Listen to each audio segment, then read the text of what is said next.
It's almost impossible to keep track of all the Naruto video games being released these days. It's quickly reaching the saturation point as the same story can only be told so many times.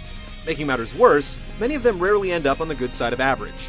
An auspicious entry in the series, Naruto Ultimate Ninja Storm, seeks to supplant its lukewarm lineage with style, sass, and some undeniably kick-ass graphics. Does the forecast look good, or will you have to weather this storm? Fire stuff! Two flame bomb!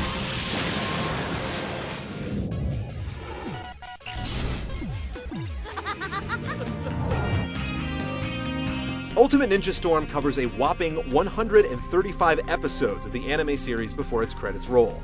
This fencing sets up the Tangerine Trickster's tale right up to the Sasuke retrieval arc, I won't let you go to Orochimaru! falling just a whisker shy of the Shippuden timeskip. The plot points covered won't surprise longtime followers, but what will perplex some are notable exclusions. Assassins for Hire Zabuza and Haku are MIA, and the 4 hidden sound ninja stay hidden. Even some of Konoha's regulars sit out of the fight, dwindling down the total character appearances to a paltry 25, not even half of the rosters from the PS2 releases. There isn't quite as much ninja magic to go around this time, but the tease of a true secret ending is enough to perk the ears of diehard fans. Plus, you can always relive your favorite moments in Japanese.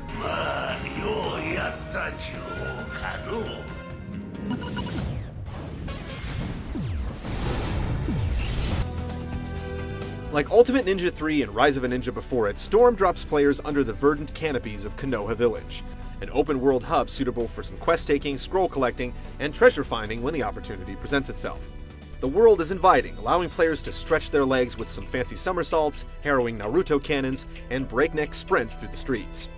As a ninja for hire, you'll find that there's almost always something that needs to get done in the village, shown by telltale markers on the map. Side missions will often have you vaulting through trees, playing hide-and-go-seek, and collecting scrolls in the fastest time possible.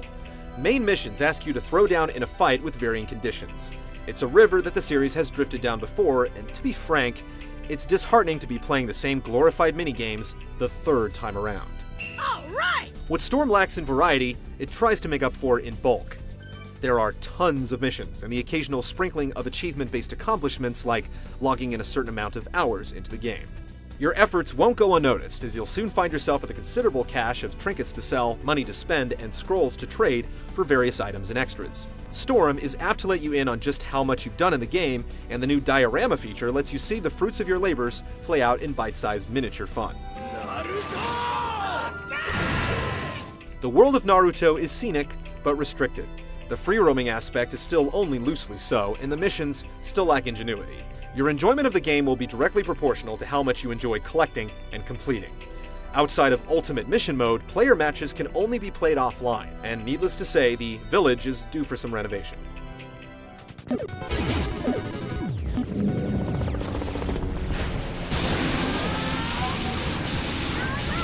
Naruto has always found more answers with his fists than his wits, and combat is the primary focus here. It's a deadly tango of shurikens and special moves, with the occasional ultimate ninjutsu peppered in for good measure.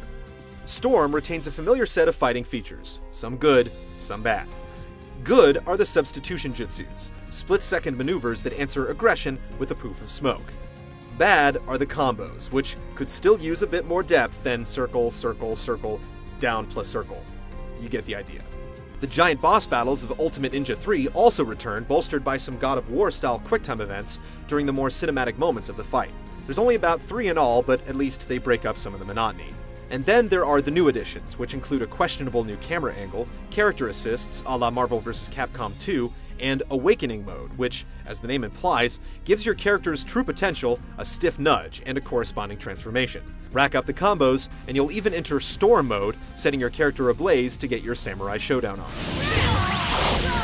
Just like its ilk, Storm's easy to play and even easier to master. It's great for young ninjas, but not so much for the older crowd. The game sometimes sparkles with opportune substitution jutsus and well-timed assists, but for the most part, Storm's still playing with the same rusted tools. How shall I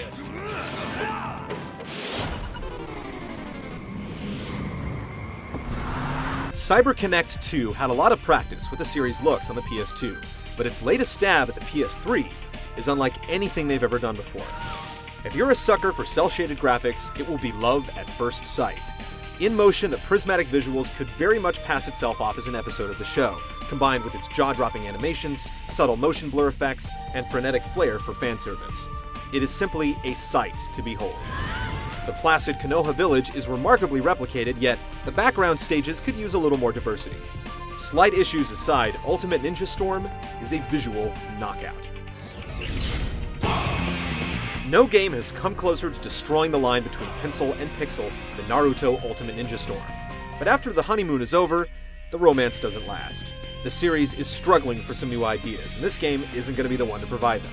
Still, if you're jonesing for some jutsu, you'd better believe that Storm isn't a bad game. It's just not a great one either.